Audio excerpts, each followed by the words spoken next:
BSc part second physical chemistry, unit है 4 electrochemistry.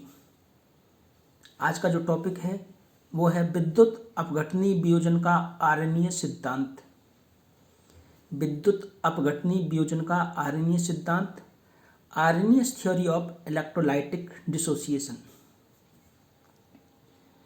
दुर्बल विद्युत अपघट्यों के वियोजन के व्यवहार की व्याख्या के लिए दुर्बल विद्युत अपघट्यों के विलयनों की व्यवहार की व्याख्या के लिए आरएनएस ने एक सिद्धांत दिया जिसे आरएनए सिद्धांत अथवा आयनिक सिद्धांत कहा जाता है।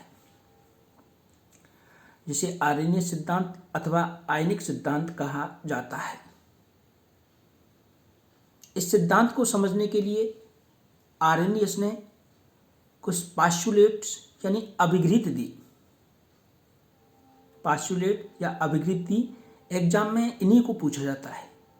एग्जाम में जो क्वेश्चन आता है कि आरएनएस की प्रमुख अभिगृहित कौन कौन सी हैं या आरएनए सिद्धांत को समझाइए, तो भी हमको यही लिखना है। इसमें पहली पास्चुलेट हम ले रहे हैं।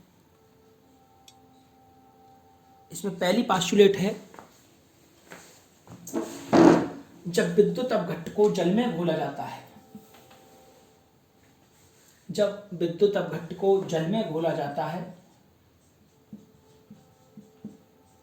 तो वो धनायन व ऋणायन में टूट जाता है।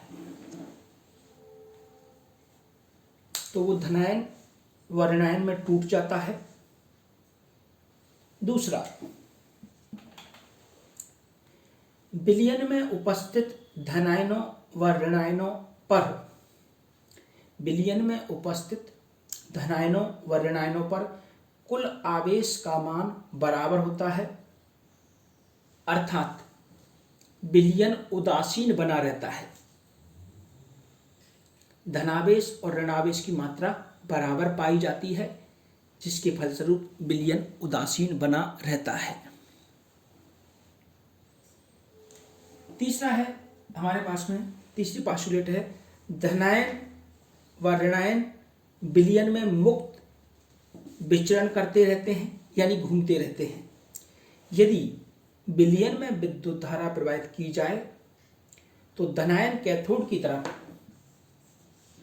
और ऋणायन एनोड की तरफ गति करेंगे। जिसे हमने, ये विलयन है, इसमें एक कैथोड एक एनोड, तो धनायन कैथोड की तरफ और ऋणायन एनोड की तरफ गति करेंगे।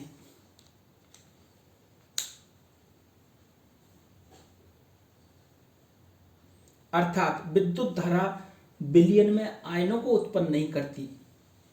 विद्युत धारा विलयन में आयनों को उत्पन्न नहीं करती, केवल उनकी गति की दिशा का निर्धारण करती है। केवल उनकी गति की दिशा का निर्धारण करती है। फोर्थ जो पॉइंट है, फोर्थ पॉइंट हमारे पास में है, विद्युत अपघट्ट का जितना अंश वियोजित होता है वह उसकी वियोजन की मात्रा कहलाती है। वह उसकी वियोजन की मात्रा कहलाती है। डिग्री ऑफ डिसोसिएशन अल्फा से रिप्रेजेंट करते हैं इसको, बराबर आयनों में वियोजित मोलों की संख्या, आयनों में वियोजित मोलों की संख्या अपॉन प्रारंभ में लिए गए कुल मोल। प्रारंभ में लिए गए कुल मोल, यह है वियोजन की मात्रा। पांचवा जो पास्चुलेट है वो है, विद्युत अपघट्ट के वियोजन के साथ साथ आयन संयुक्त होकर पुनः विद्युत अपघट्ट पदार्थ बनाते हैं, अर्थात अभिक्रिया उत्क्रमणीय अवस्था में संपन्न होती है और साम्यावस्था पर एक गतिक साम्य स्थापित हो जाता है। जिसे आयन बी आयन के साथ में संयुक्त होकर ए बी विद्युत अपघट्ट बनाता है, जो वापस से ए और बी आयनों में टूट जाता है। दुर्बल विद्युत अपघट्ट पदार्थ अनंत अनुता पर पूर्ण रूप से आयनों में वियोजित रहते हैं। अनंत अनुता पर ही आयनों में पूर्ण रूप से टूटते हैं। वियोजन की मात्रा को प्रभावित करने वाले कारक, जो नेक्स्ट टॉपिक है, वियोजन की मात्रा को प्रभावित करने वाले कारक कौन कौन से हैं? वियोजन की मात्रा को प्रभावित करने वाले कारक, इसमें पहला कारक है विद्युत अपघट्ट की प्रकृति। विद्युत अपघट्ट की प्रकृति, विद्युत अपघट्ट की प्रकृति। नेचर ऑफ इलेक्ट्रोलाइट्स, विद्युत अपघट्ट की आयनिक प्रकृति का होने के कारण उसका वियोजन अधिक होता है, जबकि सहसंयोजक कोई विद्युत अपघट्ट है या उसमें कम आयनिक कैरेक्टर हैं तो उसका अपघटन कम मात्रा में होगा। दूसरा है हमारे पास में नेचर ऑफ सॉल्वेंट, विलायक की प्रकृति। विलायक की प्रकृति, नेचर ऑफ सॉल्वेंट। किसी विलायक के डाइइलेक्ट्रिक स्थिरांक का मान जितना उच्च होता है उसमें विद्युत अपघट्ट का आयनन उतना ही अधिक होगा। किसी विलायक के डाइइलेक्ट्रिक स्थिरांक का मान जितना उच्च होता है उसमें विद्युत अपघट्ट का आयनन उतना ही अधिक होगा। डाइइलेक्ट्रिक कांस्टेंट का मतलब है कि उसमें विलय आसानी से हो जाता है, और जो वाटर है उसका डाइइलेक्ट्रिक कांस्टेंट सबसे ज़्यादा होता है, तो उसमें विद्युत अपघट्ट पदार्थ का वियोजन भी अधिक होता है। जल के डाइइलेक्ट्रिक कांस्टेंट का मान 81 या 80.4 के आसपास पाया जाता है। अब तीसरा है अशुद्धियों का प्रभाव, इफेक्ट ऑफ इम्प्योरिटीज। अशुद्धियों का प्रभाव,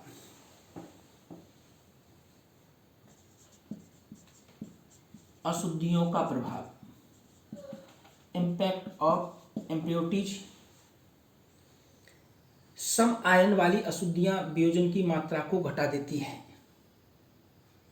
जैसे HCl है, HCl वाटर में, या हम NaCl की बात करते हैं, NaCl वाटर में अधिक मात्रा में डिजॉल्व होता है, जबकि NaCl HCl में कम मात्रा में डिजॉल्व होता है, क्योंकि उसमें ClCl कॉमन आयन इफेक्ट प्रदर्शित करते हैं।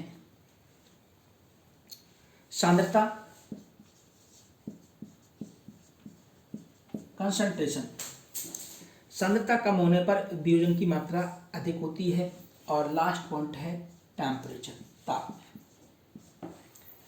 ताप बढ़ाने से भी आयरन की मात्रा बढ़ जाती है। ताप बढ़ाने से भी आयरन की मात्रा बढ़ जाती है। अब हमारे पास में जो नेक्स्ट टॉपिक है, आर्यनीय सिद्धांत की कमियां। आर्यनीय सिद्धांत की कमियां, लिमिटेशंस क्या है आर्यनीय सिद्धांत की, वो भी एग्जाम के लिए काफी महत्वपूर्ण है, वो भी हमको देखना है। Limitations of Arrhenius theory for electrolytic dissociation. Limitations,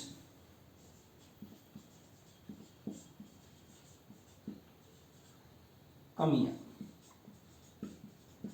या सीमाएं भी बोलते हैं, कई बार एग्जाम में सीमाएं आ जाती है। लिमिटेशंस, पहली कमी, सांद्र विलयनों के चालकता के आधार पर ज्ञात किए गए अल्फा के मान, डिग्री ऑफ डिसोसिएशन के मान, अणुसंख्य गुणों के आधार पर ज्ञात किए गए अल्फा के मानों से प्राप्त होते हैं। अल्फा के मान अलग अलग प्राप्त होते हैं किस कंडीशन में, चालकता के आधार पर और अणुसंख्यिक गुणधर्मों के आधार पर ज्ञात किए गए अल्फा के मान आपस में समान नहीं होते, एक ही पदार्थ के लिए इनके मान अलग अलग पाए जाते हैं। दूसरा, प्रबल विद्युत अपघट्टों के सांद्रता परिवर्तन से, प्रबल विद्युत अपघट्टों के सांद्रता परिवर्तन से उनके साम्य स्थिरांकों के मान परिवर्तित होते हैं। प्रबल विद्युत अपघट्यों के सांद्रता परिवर्तन से उनके साम्य स्थिरांकों के मान परिवर्तित होते हैं, जिसके कारण यह नहीं कहा जा सकता कि इनमें आयनिक साम्य स्थापित होता है अथवा नहीं।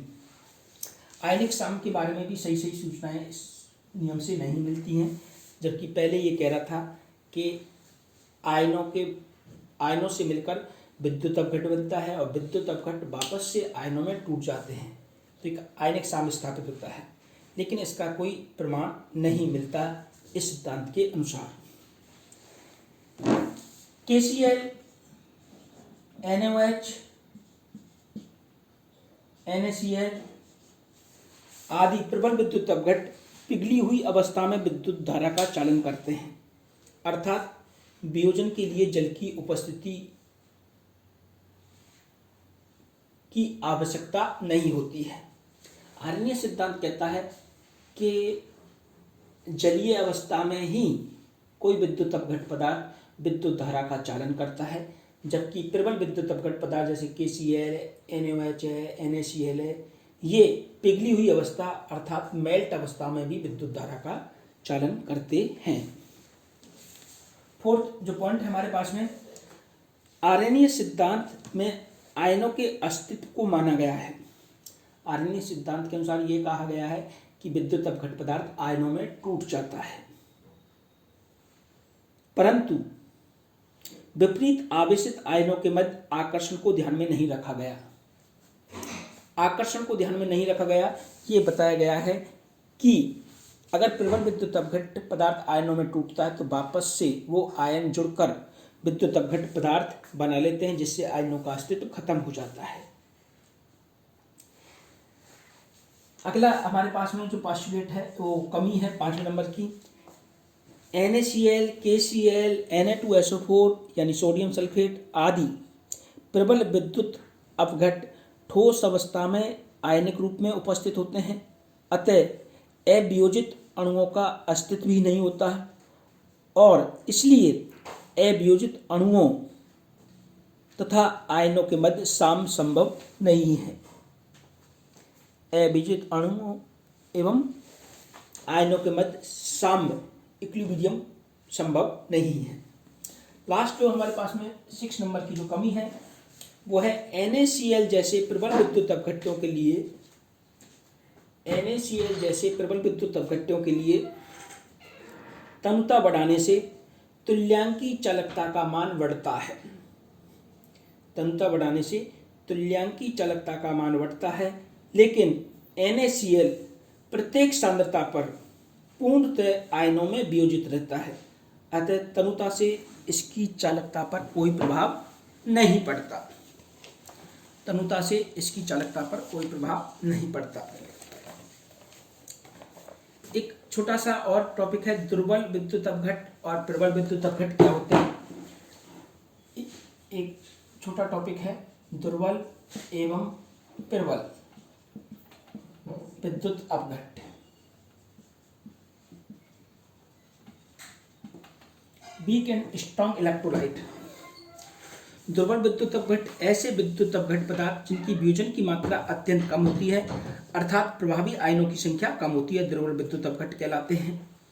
ऐसे पदार्थों के विलयन की सांद्र अवस्था में तुल्यांकी चालकता का मान अत्यंत कम होता है, लेकिन तनुकरण करने पर इसकी तुल्यांकी चालकता का मान तेजी से बढ़ता है। प्रबल विद्युत अपघट ऐसे विद्युत अपघट पदार्थ जो जलीय विलयन में पूर्ण रूप से आयनिक अथवा पूर्णतः वियोजित अवस्था में रहते हैं, प्रबल विद्युत अपघट पदार्थ कहलाते हैं। ऐसे पदार्थों के विलयन की सांद्र अवस्था में आयनों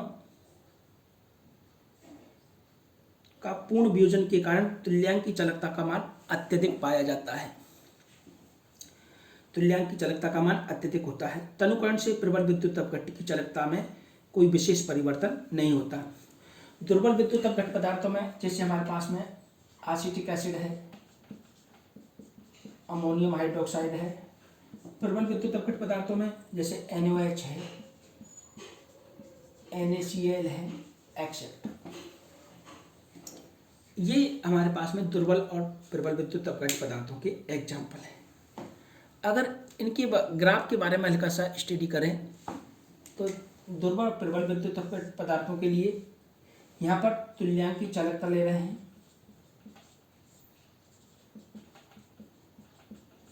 और यहाँ पर तनुता यानी हमने डाइल्यूशन कर रहे हैं। तो प्रबल विद्युत अपघट की तेजी से चालकता का मान बढ़ता है और कांस्टेंट हो जाता है, जबकि दुर्बल विद्युत अपघट पदार्थों के लिए धीरे धीरे चालकता का मान बढ़ता है। ये दुर्बल विद्युत अपघट पदार्थ और ये प्रबल विद्युत अपघट पदार्थ होते हैं।